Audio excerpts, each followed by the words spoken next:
वसई विरार महानगर पालिका में जिनका 30 साल से राज्य था, उन्होंने बच्चों के लिए खेलने के लिए ग्राउंड ही नहीं छोड़ा है। तो बच्चे ग्राउंड नहीं मिलेगा तो बच्चे मोबाइल में ही बिजी रहेंगे।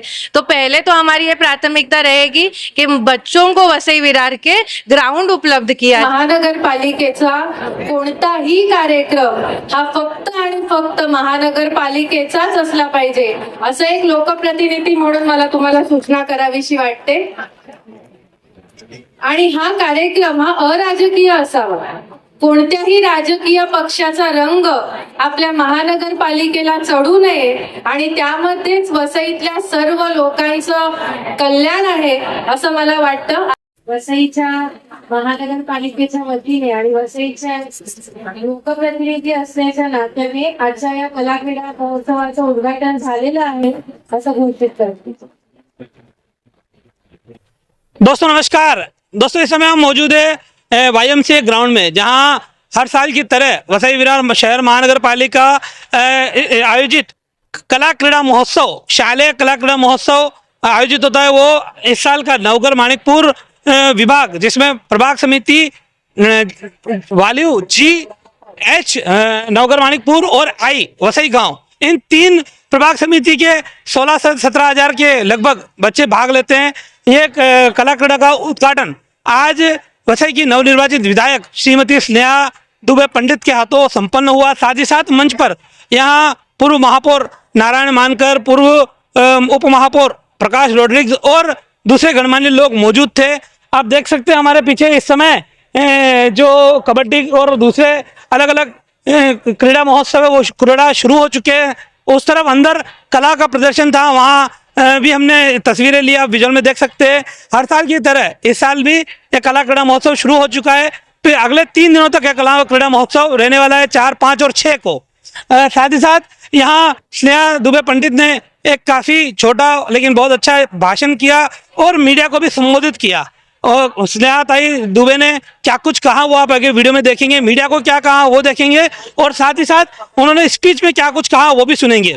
लेकिन एक अहम बात उन्होंने यहाँ कही, वो बात यहाँ जरूर कही उन्होंने कि महानगर पालिका से उन्होंने एक निवेदन ये किया कि महानगर पालिका ये ध्यान दे, कोई भी प्रशासकीय कार्यक्रम अगर है तो वो किसी राजकीय बैनर तले न हो, ऐसा उन्होंने महानगर पालिका को यहाँ हिदायत दी। अब एक अंतिम एक और बात यहाँ देखने को मिली है, तो जिस तरह से कहा जा रहा है कि वसई विरार में परिवर्तन हुआ है, तो कहीं ना कहीं वो परिवर्तन यहाँ दिखाई दिया, जो आप तस्वीर में विजुअल में देख सकते हैं। और किस तरह से यहाँ पर मंच पर और मंच के आसपास की जो तस्वीर है वो ये खुद बयां कर रही है कि इस बार वसई विरार में वाकई में परिवर्तन हुआ है। फिलहाल आज के लिए अभी के लिए इतना ही। वीडियो में आगे देखिए क्या कुछ कहा स्नेहा ताई पंडित ने। नमस्कार, जय हिंद, जय महाराष्ट्र। महानगरपालिकेच्या शालेय कला क्रीडा महोत्सवामध्ये उपस्थित अतिरिक्त आयुक्त रमेश मनाळे साहेब, उपायुक्त दीपक सावंत साहेब, सह आयुक्त मनोज मनमाळी साहेब, सह आयुक्त निजाताई कोरे मॅडम, फादर आशिष रॉड्रिग्स आणि सन्माननीय व्यासपीठ आणि माझ्या समोर इथे उपस्थित असलेल्या छोट्या छोट्या मुलांचे सर्व पालक, माझे सगळे लहान मित्रमंडळी आणि विविध पक्षातले आलेले इथे माझे सहकारी, मला सर्वप्रथम या कला क्रीडा महोत्सवामध्ये सहभाग घेणाऱ्या सर्व विद्यार्थ्यांना खूप खूप शुभेच्छा द्यायच्या आहेत। कारण या कला क्रीडा महोत्सवामध्ये सहभाग घेताना आपल्यामध्ये स्पोर्ट्समॅनशिप पाहिजे, खेळाडू वृत्ती पाहिजे। कोणतरी हरतं तेव्हाच कोणतरी जिंकतं, ही खेळाडू वृत्ती आपल्यामध्ये असेल तर आपला हा कला क्रीडा महोत्सव खऱ्या अर्थाने सार्थ ठरेल।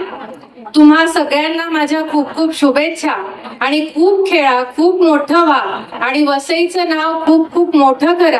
आपल्या जिल्ह्यामध्ये, आपल्या राज्यामध्ये आणि देशामध्ये सुद्धा इव्हन आंतरराष्ट्रीय दर्जावरती वसईचे जास्तीत जास्त खेळाडू पोहोचावे अशी माझी सदिच्छा आहे, अशी मी सगळ्यांना शुभकामना देते। आणि खरं तर निवडून आल्यानंतर पहिलाच शासकीय कार्यक्रम माझा आहे, त्यामुळे मला इथे प्रमुख पाहुणं म्हणून बोलवण्याकरता वसई विरार शहर महानगरपालिकेचे खूप खूप आभार. आणि काही सूचना मला थोड्याशा कराव्याशा वाटतायत म्हणाले साहेब. माझा नाईलाज आहे, मनापासून बोलत नाहीये पण नाईलाजाने बोलतेय.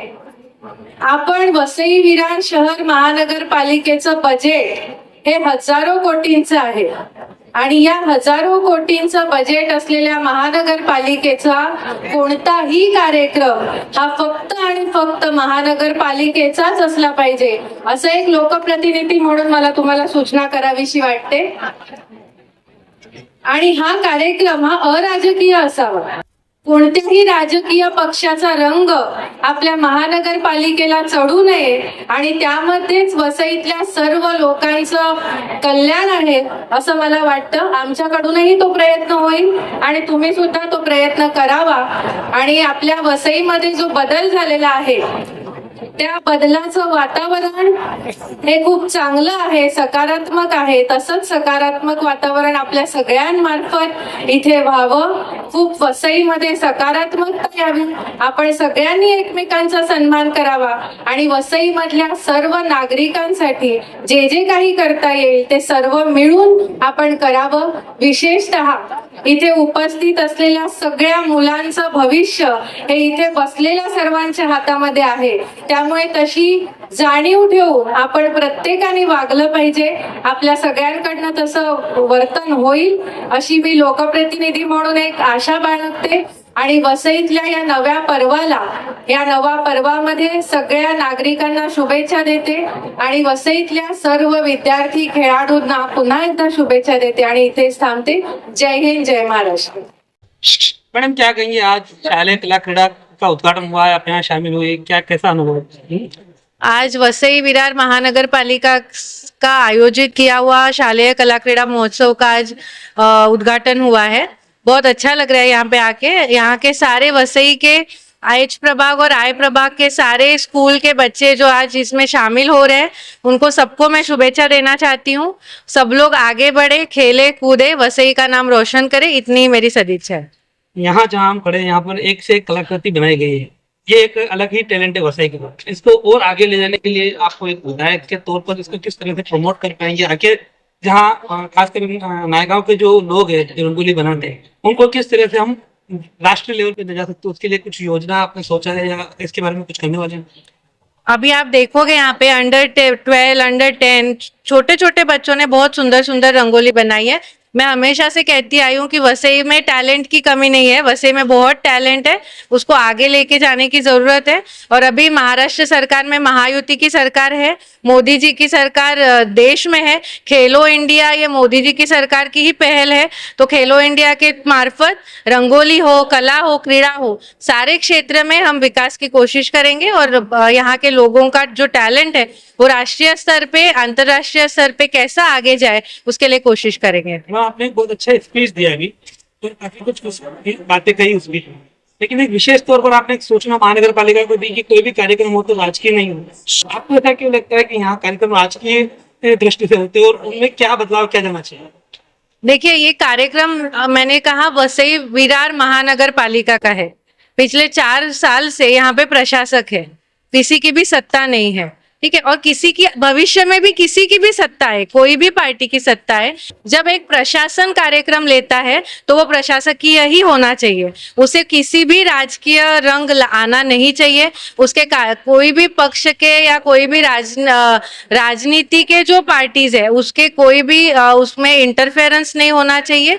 और वसई विरार महानगर पालिका सक्षम है खुद के कार्यक्रम लेने के लिए, तो उन्हें किसी की सहायता की जरूरत है ऐसे मुझे नहीं लगता है. क्या कहेंगे, आप कभी शपथ लेने वाली है और शपथ विधि कभी है? अभी फिलहाल हमारे महायुति की सरकार बनने जा रही है और उनका मुख्यमंत्री उप मुख्यमंत्री का शपथ विधि 5 तारीख को है और उसके बाद हम सभी आमदारों का शपथ विधि होगा. कोई संदेश देना चाहेंगे इन बच्चों को? बच्चों को एक ही संदेश है, बहुत अच्छे से पढ़ाई करो, पढ़ाई के साथ साथ खेलो कूदो, डांस करो, कराटे करो, जो भी जितनी भी एक्टिविटी ज़्यादा से ज़्यादा हो वो कीजिए. क्योंकि हम फिजिकल एक्टिविटी के साथ साथ फिजिकल एक्टिविटी जितना करते हैं उतनी हमारी बौद्धिक क्षमता भी बढ़ती है। तो ये दोनों जरूरी है, बौद्धिक क्षमता बढ़ाना और हमारी शारीरिक क्षमता भी बढ़ाना। आपने फिजिकल एक्टिविटी का कहा, इस पे ये थोड़ा ध्यान में आया कि लॉकडाउन के बाद से कहीं ना कहीं ज्यादातर बच्चे मोबाइल में पड़े रहते हैं और माँ बाप भी बच्चों को परेशान न करे इसके लिए मोबाइल हाथ में थमा देते हैं। तो ऐसे माँ बाप को आप कुछ आह्वान करना चाहिए कि अपने बच्चों को विकास के लिए क्या करें? जरूर आह्वान करना चाहूंगी। और इसके लिए आपने कहा कि मोबाइल में घर में बैठते हैं बच्चे, वसई विरार महानगर पालिका में जिनका 30 साल से राज्य था, उन्होंने बच्चों के लिए खेलने के लिए ग्राउंड ही नहीं छोड़ा है। तो बच्चे ग्राउंड में नहीं ग्राउंड नहीं मिलेगा तो बच्चे मोबाइल में ही बिजी रहेंगे। तो पहले तो हमारी ये प्राथमिकता रहेगी कि बच्चों को वसई विरार के ग्राउंड उपलब्ध किया जाए। जो अभी मनाले सर ने कहा कि क्रीड़ा संकुल बनने जा रहा है, तो क्रीड़ा संकुल जल्द से जल्द बने। ये सब चीजें अगर बनेंगी तो बच्चे मोबाइल छोड़ के जरूर खेलेंगे। बच्चे हैं वो, बच्चों को भी खेलना अच्छा लगता है, लेकिन जब पर्याय उपलब्ध नहीं होता है तो बच्चे मोबाइल पकड़ लेते हैं। धन्यवाद, थैंक यू। हमारे चैनल सैफ न्यूज लाइव पर अपने व्यापार और सेवा से संबंधित विज्ञापन प्रसारण हेतु दिए गए मोबाइल नंबर पर संपर्क करें।